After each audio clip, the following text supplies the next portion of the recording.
नमस्कार, स्वागत है आपका हमारे खास कार्यक्रम बात जरा हटके में। बात जरा हटके में हर बार हम ऐसे व्यक्ति से आपकी मुलाकात कराते हैं जो कि देश के अलग अलग क्षेत्रों में नए मुकाम हासिल कर रहे हैं, देश का नाम रोशन कर रहे हैं।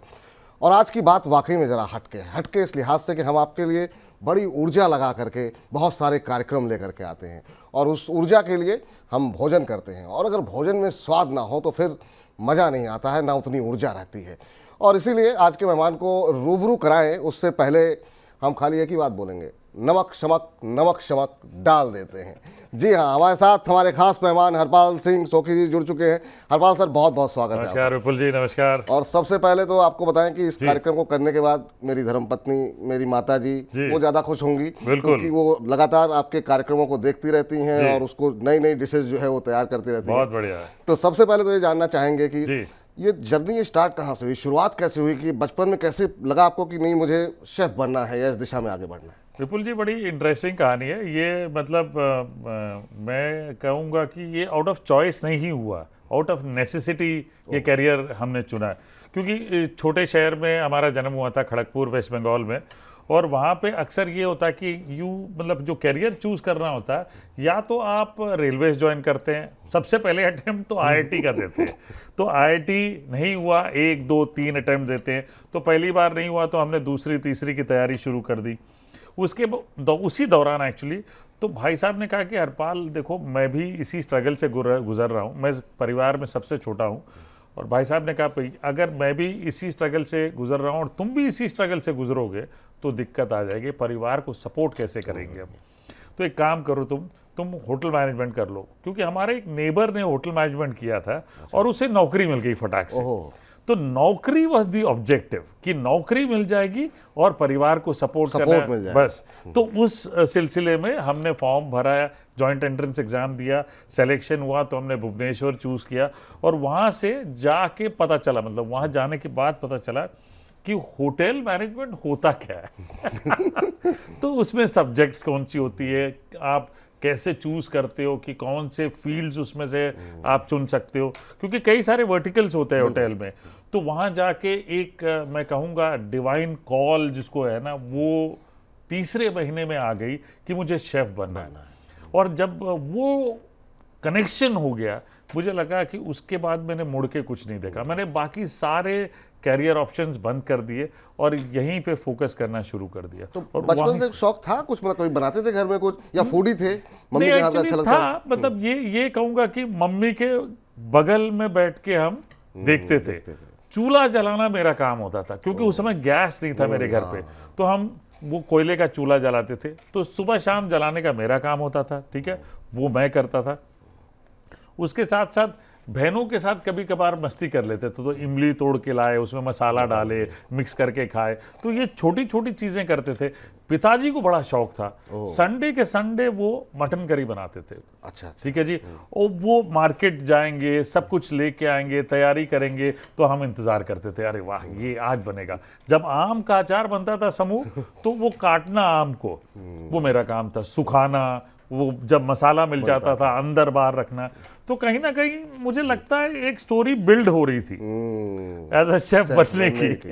चलिए, बहुत सी बात है। लेकिन एक चीज बताइए, ये जो आपका डायलॉग इतना फेमस हुआ, नमक शमक, ये कहाँ से आया? ये मतलब जो है कि मतलब बच्चे भी कर रहे हैं, बड़े भी कर रहे हैं, तो कहाँ से आया, कहाँ से? ये एक्चुअली ये बड़ी इंटरेस्टिंग चीज़ है विपुल जी। मैं आपको बताऊं कि जब मैंने सीरियस टेलीविजन शुरू किया, मतलब टीवी पर, तो शूट के काफ़ी पहले हम कुछ प्रैक्टिस वगैरह कर रहे थे। तो मेरे जो डायरेक्टर थे मेरे पास आए, बोले कि हरपाल जी, एक सवाल पूछ रहा हूँ मैं आपको, आप ये बताओ कि आपको मरने के बाद लोग कैसे याद रखेंगे? यार ये मरने के बाद मैंने जीते जी याद रख ले, वो काफ़ी है। बोले नहीं, आप इस प्रश्न का उत्तर दो। मैंने कहा ठीक है, अभी तो नहीं है। तो बोला शूटिंग बंद और चले गए। बोले आप इसका हल ढूंढ के लाओ, हम शूट शुरू कर देंगे। तो हम घर गए, वहाँ पे मेरी छोटी बेटी एक बुक पढ़ रही थी महात्मा के नाम पे। तो महात्मा गांधी के पर थी, टाइटल महात्मा था। तो मैंने ऐसे बुक खोली, सॉल्ट सत्याग्रह निकला और वो पूरा चैप्टर पढ़ा मैंने। और मैंने पढ़ने के बाद देखा, मैंने कहा गांधी जी ने हमें आज़ादी एक बेसिक चीज़ पे दिला दी। शुरुआत वहीं से हुई, सॉल्ट सत्याग्रह से, ठीक है। मैंने कहा वो चीज़ मेरे दिमाग में बैठ गई। मैंने कहा अगर खाने में नमक ना हो चाहे आप जो मर्जी डाल दो, बेस्वाद, सही बात। स्वाद आएगा नहीं।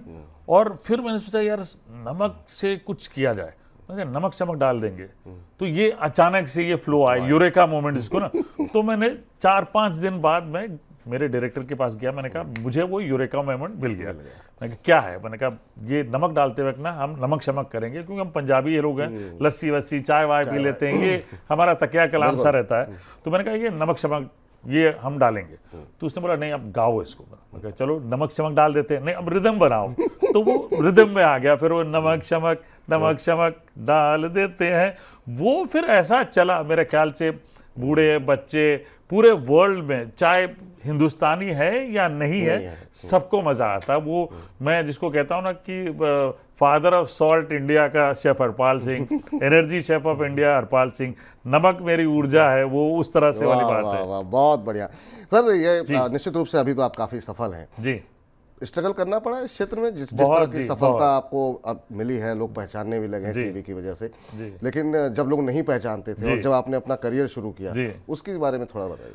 तो करियर की मतलब शुरुआत जो है ना वो क्लियर थी विपुल जी की, शेफ पहले डिसाइड कर लिया, उसके बाद शेफ बनने के लिए किन किन चीज़ों की आवश्यकता है वो हमने लिखी, ठीक है ना। हमने देखा कि सबसे पहले टॉप प्रायोरिटी पे है कि गधा मजूरी, 14 से 18 घंटे काम करना है, जो लोग आजकल कतराते कि इतना लंबा काम क्यों करना है, तो ये क्राइटेरिया था। बिल्कुल। तो हमने कहा ठीक है ये हो गया, ठीक है। अब उस समय इंटरनेट वगैरह नहीं होता था, नॉलेज कैसे एक्वायर करेंगे, बुक्स। तीसरी बात है कि उस्तादों के साथ काम करना। अब उस्ताद उस जमाने में आसानी से नहीं सिखाते थे, मिलते भी नहीं थे, ट्रैवल आसान नहीं था। और वैसे भी जिस क्षेत्र में आप हैं, लोग अपनी रेसिपी लोग नहीं बताते, और उस्ताद तो और भी नहीं बताते थे, ठीक है जी। उनका दिल जीतना ये बहुत इंपॉर्टेंट चीज़ है। तो ये बड़ी मशक्कत करनी पड़ी, हर चीज़। मैं अपनी मतलब उस जमाने में मेरी जो सैलरी होती थी उसमें से 60% बुक्स खरीदने में जाती थी। अपनी लाइब्रेरी बना ली हमने, उससे एक्सपेरिमेंट्स करते गए। 12-14 घंटे यूं ही काम, बैचलर थे तो लगता था कि घर जाके क्या करेंगे, 3 टाइम का खाना होटल में मिल जाता है, उससे अच्छा काम करते रहो नॉन स्टॉप। तो वो काम करते रहते थे, एक्सपेरिमेंट करते रहते थे, दूसरे की मदद करते रहते थे। इसी बहाने उस्ताद खुश हो जाते थे, यार चलो ये आ गया, अब मेरा काम मतलब आसान हो गया। और वो फिर खाना बनाना सिखाते थे। तो इस तरह से जो सिलसिला चलते गया तो वो बढ़ते गया, और ये काफ़ी समय लगा, लेकिन ठीक है। वो जिसको कहते हैं ना सब्र का फल जो है वो मीठा होता है, और मेहनत की, पसीना बहाया तो उसका स्वाद चख रहे हैं जी। चख रहे हैं, नहीं बिल्कुल अच्छा स्वाद ना सिर्फ आप चख रहे हैं, बल्कि जो तमाम हमारे दर्शक हैं वो सब भी चख ही रहे हैं आपके रेस्टोरेंट में जाकर के। झलक दिखला जा का आपके करियर पे क्या असर रहा और किस तरीके से चीजें बदली, और उससे एक दूसरा रूप आपका सामने आया कि आपका मतलब आप शेफ तो बहुत अच्छे हैं, इसमें तो कोई बात ही नहीं है, वो आपका प्रोफेशन है, लेकिन आप इतने अच्छे डांसर हो सकते हैं, आपका सेंस ऑफ ह्यूमर इतना अच्छा हो सकता है। ये मतलब बचपन से था या फिर धीरे धीरे करके डेवलप? सेंस ऑफ ह्यूमर बचपन से था, डांसर नहीं था मैं। अच्छा। डेफिनेटली नहीं था, क्योंकि मुझे याद है बचपन में पिताजी को बड़ा शौक होता था कि बेटा जो है ना बारात में गए तो नाचे, वो बड़ा हर पेरेंट का एक शौक होता है। अब हम जो छुपते थे, भागते थे, घर में कोई मेहमान आता था तो पिताजी बोलते थे चलो, तो वो आज भी होता है, तो हम भागते थे। तो वो डर लगा रहता था। ये ह्यूमर वाले जो फैक्टर है, ये दोस्तों के बीच में बड़े चर्चे में रहते थे। अच्छा। कि भाई हरपाल आ गया, अब मौज मस्ती होगी पूरा, ये कुछ ना कुछ चुटकुले सुनाते रहेगा और हंसी जो है यहाँ पे चलती रहेगी। तो डांस का सिलसिला ये हो गया, जब मुझे चैनल से कॉल आया तो मुझे लगा कि भाई चलो चले जाते हैं। तो उन्होंने पूछा डांस कर ले, तो हमने कहा भाई गोविंदा जैसा कर लेते हैं। तो बोला ठीक है। तो ऑडिशन लिया उन्होंने, वहीं पे उन्होंने कहा ठीक है यू सेलेक्टेड। चले गए भाई डांस करने। और यकीन मानिए सीजन 9 जो मैंने झलक दिखला जा का किया, उस सीजन में और तब तक नॉन डांसर कैटेगरी में जो लेवल 5 तक यानी 5वें एपिसोड तक मैं गया हूं, और ये सबसे बड़ी चीज थी। और जैसे मैंने कहा ना कि हर चीज, अगर कोई चीज मैंने पकड़ ली तो सारा फोकस फिर वहीं रहता है। तो 2.5 महीने तक मैंने कोई और काम नहीं किया। मेरा ऑफिस में लोग काम करते थे, वो लोग अपने काम करते थे, मैं अपडेट ले लेता था फ़ोन पे। और 2.5 महीने तक जो मैं सुबह 8 बजे जाता था प्रैक्टिस के लिए मेरे कोरियोग्राफर के साथ, रात को 10 बजे आता था। मतलब 10 से 12 घंटे प्रैक्टिस की डांस की। और तभी जाके वो नतीजा नज़र आया लोगों को, लोगों ने बहुत प्यार दिया और उसी चक्कर में एक और टाइटल मिल गया मुझे डांसिंग शेफ ऑफ इंडिया करके, और ये अच्छा लगता है। तो ठीक है जी। ये करियर पे कैसा आपका इम्पैक्ट डाला, मतलब भाई लोग देखिए, आप एक बड़े से प्लेटफॉर्म में कोई परफॉर्म कर रहे हैं और आप जरा हट के चीज़ें कर रहे हैं तो लोग अप्रिशिएट करते हैं कि अच्छा जी ये भी कर सकते हैं। और मैं इसलिए कर रहा था क्योंकि मुझे ये करवाना था कि शेफ्स सिर्फ खाना नहीं बना सकते हैं भाई, बहुत कुछ कर सकते हैं। जैसे मैंने मूवी भी की है यशराज बैनर की, ठीक है जी, बैंक चोर की है, और वो भी इसीलिए की थी, दो मकसद थे, एक मैनेजमेंट प्रिंसिपल जानने के लिए और दूसरा कि भाई चलो एक अलग हटके। और मैनेजमेंट प्रिंसिपल भी ये कि मुझे ये लगता था कि कई बार ऐसे होता ना कि आप सिनेमा हॉल में बैठो तो 15 से 20 मिनट में डिसाइड कर लेते हो ये बकवासी पिक्चर है, ठीक है। तो मुझे ये जानना था कि ये डायरेक्टर को 8 महीने तक शूट करते हुए कैसे नहीं दिखता। और मुझे ये समझ में आया कि जब इंसान काम करे, रिजल्ट पहले ना देखे, पहले 100% दे। और मैंने वो डायरेक्टर साहब में देखा कि भाई 100% फोकस रहते थे और उन्हें लगता था ये दुनिया की सबसे बड़ी ब्लॉकबस्टर फिल्म बनती, which is a clear management principle, results, don't look at the results, have you put in your 100% is very important. और आज के जमाने में यूथ के लिए बहुत इंपॉर्टेंट है, बिल्कुल सही है ना जी। 100% देंगे तो ठीक है, पहली बार फेल होंगे, दूसरी बार नहीं होंगे आप। सर चूंकि अब तो काफी सफल हैं आप, सेलिब्रिटी भी हैं जी, 300 करोड़ के आसपास की आपने फूड चेन बना रखी है। चूंकि हम शेयर बाजार, मार्केट, इन सबको भी काफी क्लोजली ट्रैक करते हैं, तो कभी दिल में आता है कि कोई भविष्य में आप कोई अपना आईपीओ लेकर के आएंगे अपनी कंपनी का, या इस तरीके से एक्सपैंड करेंगे और ज्यादा, क्या सोचा है? देखिए अभी जो रेस्टोरेंट चेन हमने खोला कोविड में, जब हॉस्पिटैलिटी की ओर सब लोग देख रहे थे ना कि हॉस्पिटैलिटी बंद हो जाएगी, अब नहीं चलेगी, तो कोविड के दौरान हमने काफ़ी सारे लोकेशंस लॉक कर दिए। मैं बहुत फॉर्चुनेट हूँ कि मेरे दो को फाउंडर्स जो मेरे साथ में थे, योगेश जी और मनीष जी, उन्होंने काफ़ी बिलीव किया मुझ में और कहा कि चलो ये चेन खोलते हैं कारीगरी का, और हमने वहाँ से शुरुआत की। कोविड 2 में हमने बनाना शुरू किया। कोविड 2 जब ख़त्म ही हो रहा था तो हमें लगा चलिए अब रेस्टोरेंट खोलने का टाइम आ गया। कोविड 3 आ गया, फिर से लॉकडाउन लग गया, फिर हम क्या करते, हम बैठ गए घर पे। कैसे भी करके मुझे याद है 2022 की अर्ली जनवरी में मास्क पहन के बहुत सारे रिस्ट्रिक्शंस में किचन में ट्रेनिंग चल रही है, वहाँ पे ट्रेनिंग दी। मेरा एक रेस्टोरेंट बॉस्टन में भी है, वहाँ पे भी है, मुझे खोलना था, और ये सारे रेस्टोरेंट जो है बंद थे कोविड में। तो ये कैसे भी हमने फरवरी में खोला और हमने काफ़ी सक्सेस हासिल की उसमें, और उस सक्सेस के बाद हमने होल्ड कर दिया अपने को। अगेन थोड़ी जो पुरानी एक्सपीरियंस रही है कि एक साथ नहीं खोल देना, क्योंकि जब आप एक रेस्टोरेंट में सक्सेसफुल होते हैं ना तो बहुत सारे लोग करते हैं कि भाई हमारे साथ कर लो, ये कर लो, फ्रेंचाइज दे दो। तो मैंने अपना क्लियर प्रिंसिपल रखा था कि 0 to 1 एक साल में, भाई 1 साल तक देखेंगे, ऑब्जर्व करेंगे। 1 साल हो गया भाई 1 to 10 कि 1 से 10 किलोमीटर के अंदर दूसरा खुलेगा, फिर 10 to 100। ये प्रिंसिपल अपनाया, इसलिए हमने पूरी अपनी गढ़ जो है वो दिल्ली में बनाई। तो 7 रेस्टोरेंट खुल गए, फिर थोड़ा सा स्टेप आउट करने की कोशिश की कि रिमोट लोकेशन पे कैसे मैनेजमेंट करेंगे। देहरादून गए, बैंगलोर गए, तो अब एक्सपेंशन की लाइनअप है ऑलरेडी, जैसे इंदौर में खोलेंगे और बठिंडा में खोलेंगे या चंडीगढ़, मोहाली, तो हमारी मैपिंग हो रखी है। तो हमारी उम्मीद है कि 26-27 तक, मतलब 2026 या 2027 तक हम करीब 40-50 रेस्टोरेंट खोल देंगे। और एक साइजेबल बुक्स ऑफ अकाउंट में जब नंबर दिखेगा तो वैल्यूएशन दिखेगी। अब जब वैल्यूएशन दिखेगी, मुझे लगता है कि हमें कुछ करने की उतनी ज़रूरत नहीं पड़ेगी, लोग ही आएंगे कि अब आप IPO निकाल दो। तो उम्मीद तो यही है जी कि एक शेफ़ अपना रेस्टोरेंट चेन IPO में लॉन्च करे, वो एक बड़ी बात होगी और मुझे बड़ी खुशी होगी कि मैं अपनी शेफ फ्रेटर्निटी को ये करके दिखाऊं। और हमारा एक खास सेगमेंट है वाह के IPO है जी, तो आप आइएगा और उसी वाह के IPO में आपकी कंपनी के बारे में डिटेल बात करेंगे। बिल्कुल करेंगे जी। चलिए जरा आगे बढ़ते हैं। आपके जीवन का सबसे प्राउडेस्ट मोमेंट क्या रहा, या फिर एक शेफ के तौर पे रहा, एक कलाकार के तौर पर रहा, एक डांसर के तौर पे रहा, सबसे गौरवान्वित कब महसूस किया आपने? जी, मैं ना इसमें 2-3 मोमेंट्स हैं जो मुझे हमेशा याद रहते हैं। एक मोमेंट वो था कि पिताजी के काफ़ी फ्रेंड्स ना, उनके बच्चे IIT में पढ़ते थे, तो वो कभी भी ये प्राउड फील नहीं कर पाते थे कि मेरा बच्चा IHM में है, बावर्ची बनेगा, क्योंकि छोटे शहर में बिल्कुल, उस मानसिकता टाइम पे 35 साल 30 साल पहले बावर्ची था टाइटल, तो वो बड़े प्राउडली नहीं बता सकते थे।